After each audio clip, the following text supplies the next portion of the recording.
I'm not gonna gaslight you. Colombia. No, Cuba. I don't know if I'm allowed to say that on the internet. It's been chaotic. Dear Lord. That's what happens, boys and girls. When you don't do your research, you're probably gonna be trashed. I'm not even sorry.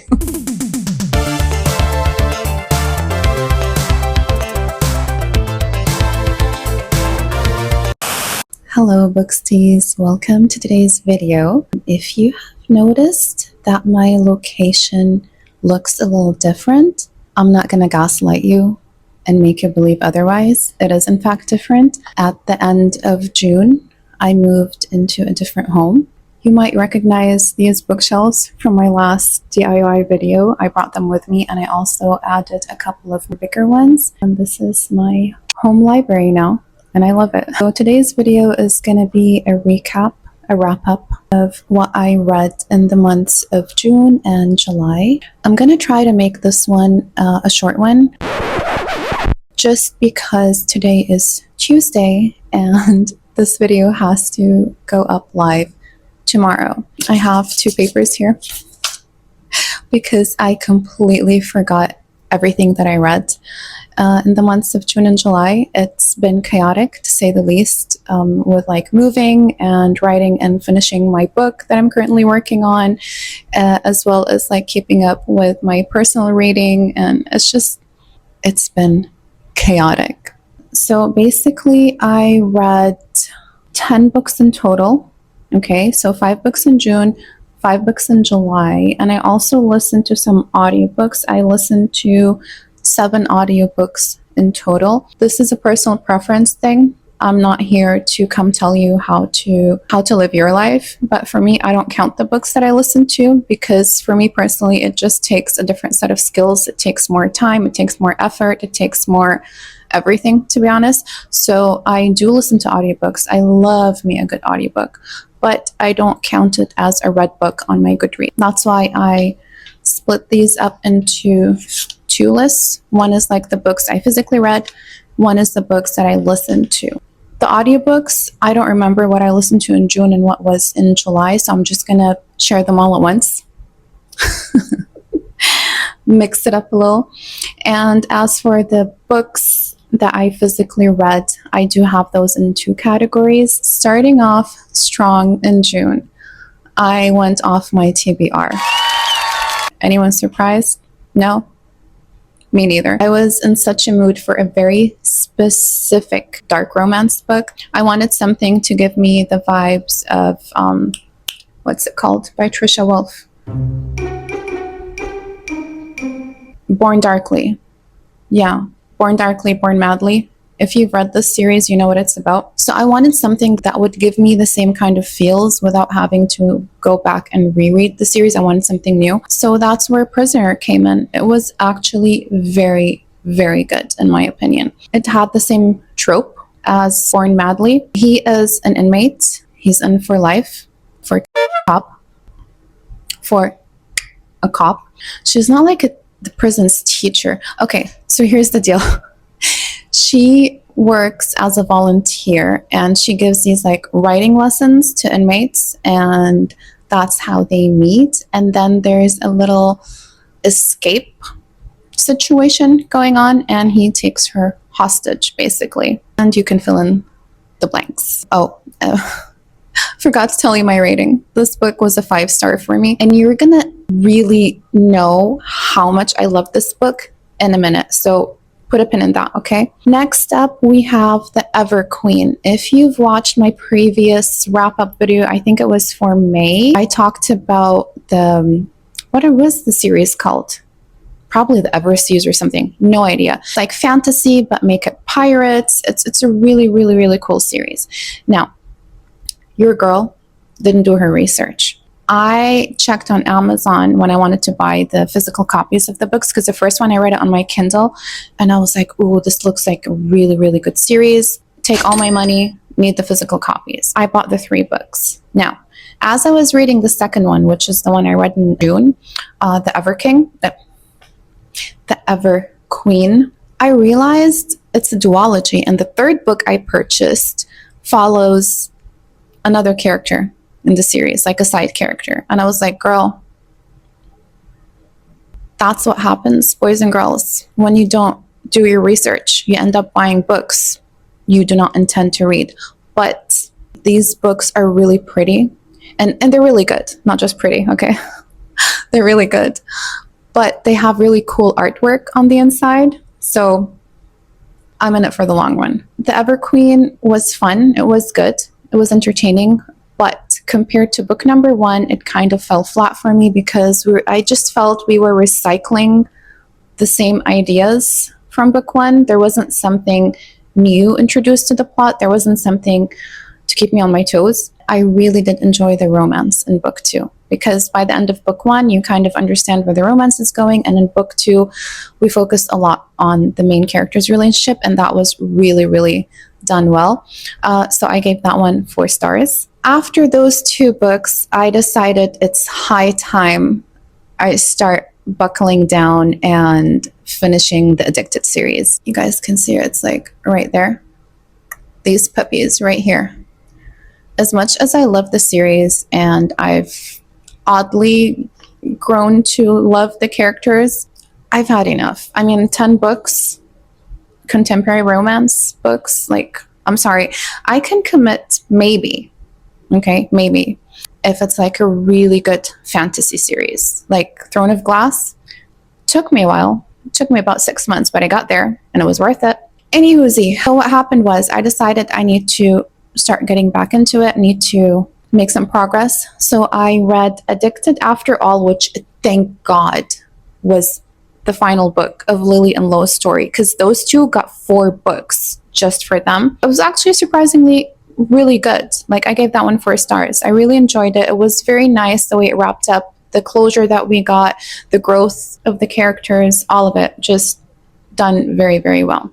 Obviously, after that one went well, I was like, you know what, let's keep going. Let's keep going with the Addicted series. And I decided to pick up the book that comes after, which is Connor and what's her face's book. What was her face? Rose. You can tell by my facial expressions. Not their biggest fan. No, they're just, no. For me, it's obviously Daisy and Reich, Lily and Lo, Rose and Connor.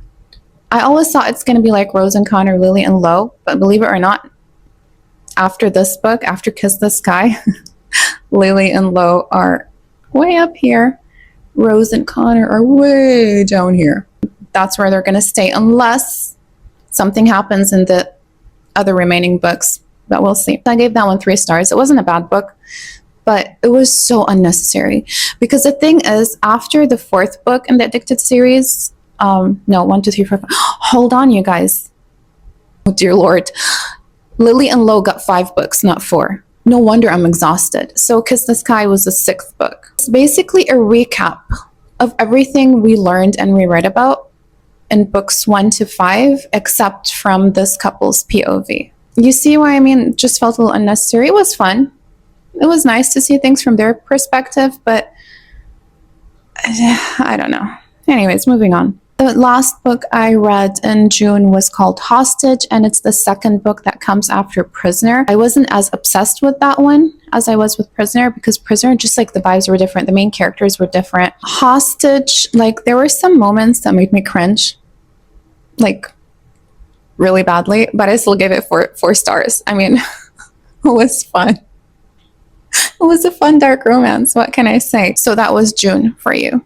Now, moving on to July, I started off strong with The Paper Swan. I'm going to tell you the rating first, and then I'm going to explain myself, because this book really pissed me off. I gave it 5 stars.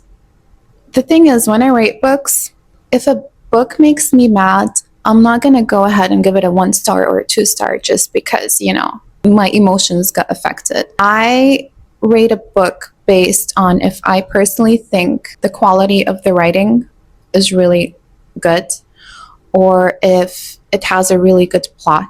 And I also factor into that my own personal enjoyment of the book. Now, you do you. Read, we don't judge, whatever. For me, I feel it's a little unfair when a reader just like gets frustrated with the book or doesn't like a certain character and it's like, oh, 1 star, you know, writes a bad review. I mean, So for me, there were a lot of things that really aggravated me in the book because it was done so well. Like the characters did some stuff that was like, why, or some things were like really sad or tragic or unfortunate, or like there was this whole battle of emotions going on inside of me. And to me, that is a sign of really good writing. Like, I'm sorry. So I give it 5 stars, although it really made me mad. After The Paper Swan, I discovered this fantastic book. Now, fantastic if you are a dark romance lover, slow burn, all that kind of stuff. Okay, if not, this book's probably going to be trash to you. So I'm sorry, you can skip ahead. But this book, whew, amazing. Ignore the ugly cover, please. I tried to see if they had alternate covers because I really wanted to own this book. Like, this is how much I fell in love with this book. Oh, by the way, all these books I read on my Kindle. Just FYI. Although I do own the Everqueen and the Addicted series in paperback. But I mean, who wants to carry this heavy book, right? So I just read them on my Kindle. El Santo, I actually downloaded it on Kindle. I bought it on Kindle because I read the sample and your girl was sold. I'm like, give me more. Give me all of the book. The cover is only available in this like really cringy, ugly cover.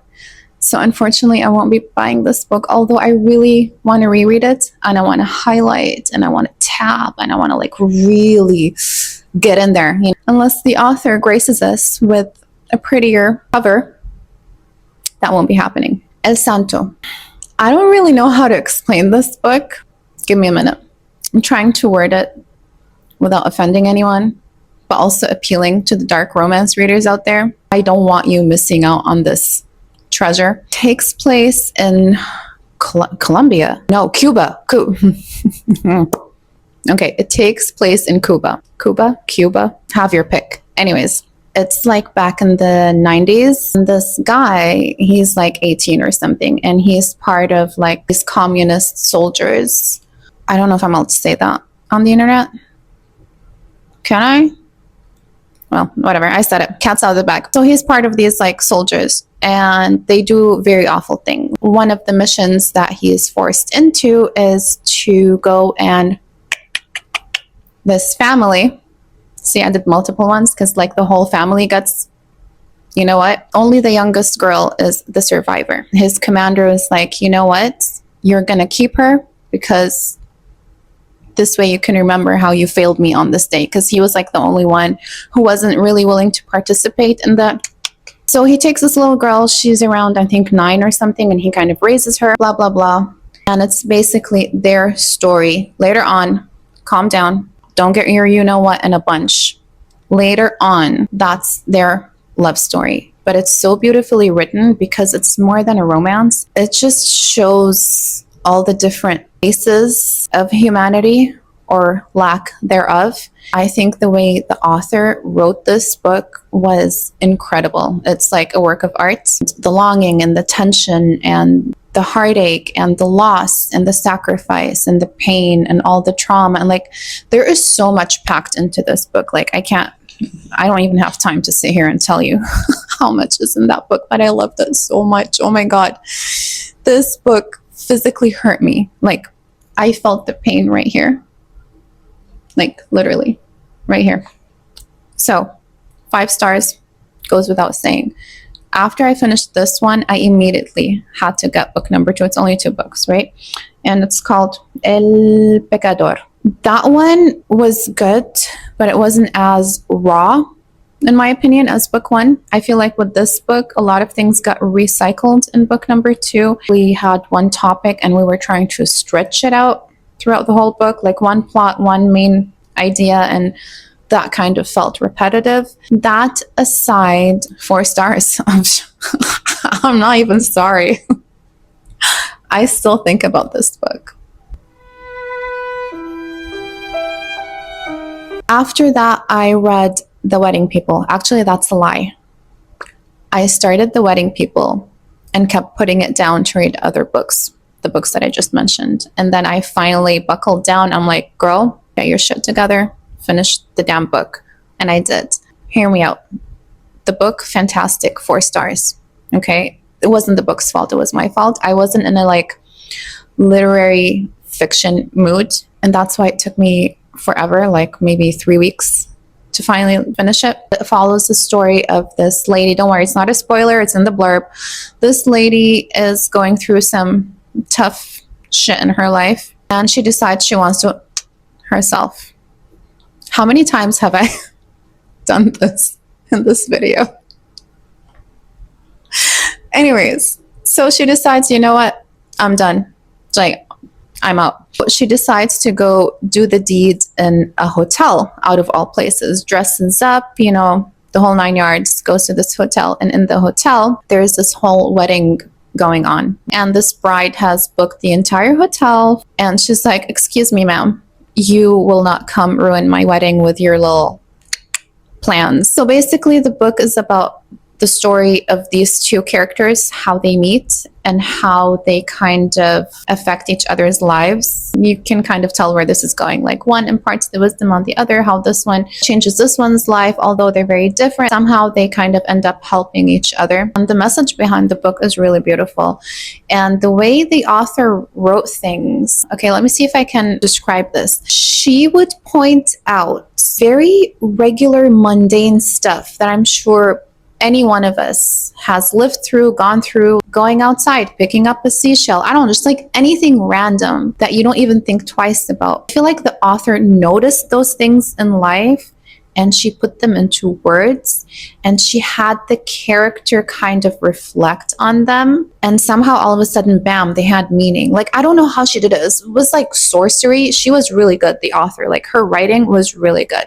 A couple of days ago, I started The Alchemist, and I was almost done with it this morning. And I'm like, you know what? I better finish that book so I can include it in this video. Before I tell you my rating, let me tell you my thoughts. Because up until, I don't know, like 70%, it's a really short book. If you've read it, you know, it's like really itty bitty. I was like invested, tabbing every page. This book really spoke to me because it's all about like following your dream and manifesting and blah, blah, blah. And the way it's written, it reminded me of like stories I would read growing up. And I loved like fairy tales and fables and like mythology. So that book gave me all of that. There were a lot of quotable passages, a lot of things that would make you think, a lot of that could be interpreted depending on who you are as a person. You don't see the world as it is, you see the world as you are. It's going to mean something different to everybody. So I love the message of the book.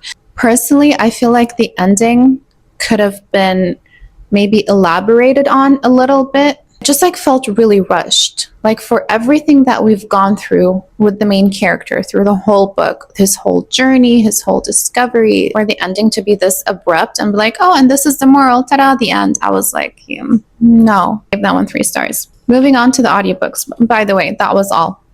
That's all, folks. That's all she wrote. That's all she read.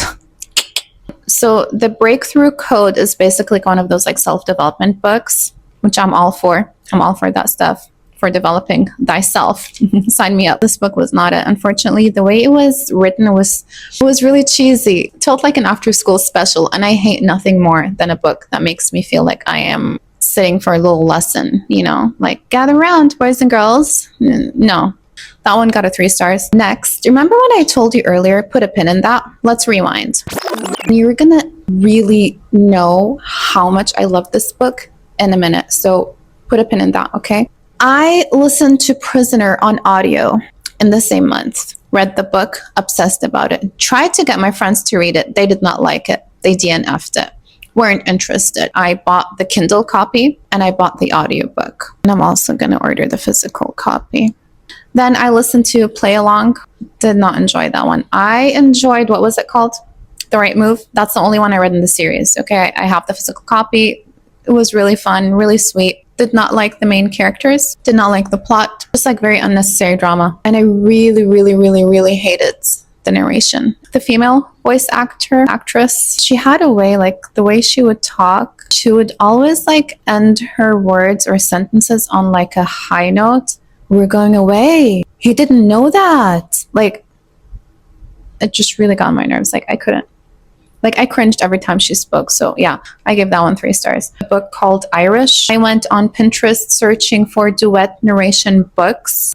and this one came up. This one wasn't anything special. I mean, the plot was very meh. The romance was very meh. Like, I felt like nothing. It was just like something to keep busy while doing chores.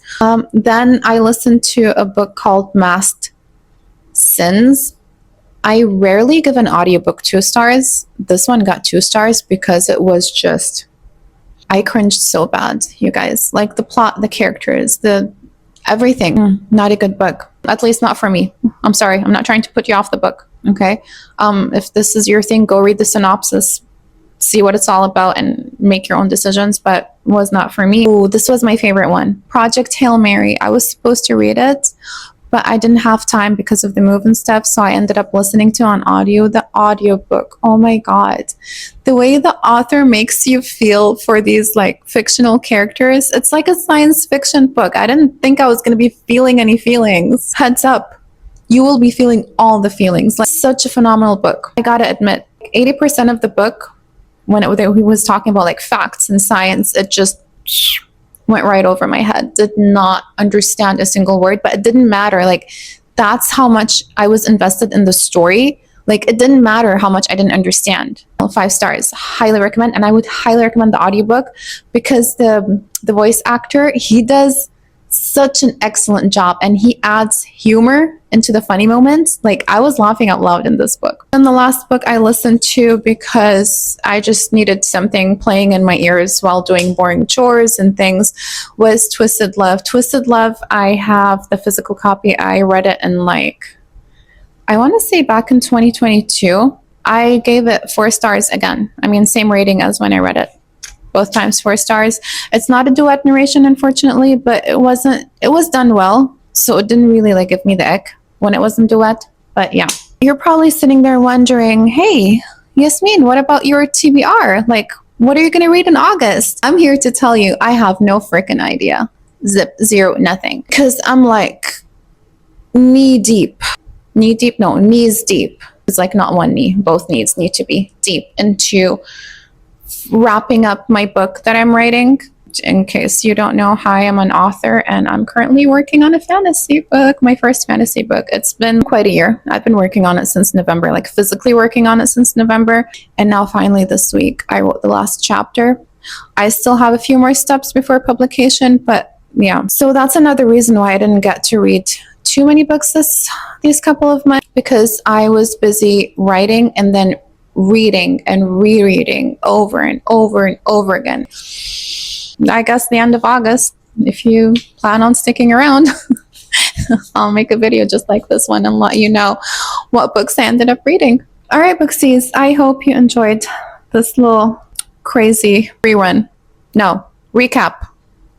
There you go. If you're interested in seeing more of me, then please go ahead and follow me on my social media. It should be in the description box. And if you have any ideas or requests for future videos, drop them down below, and I'll see you in the next one. Bye!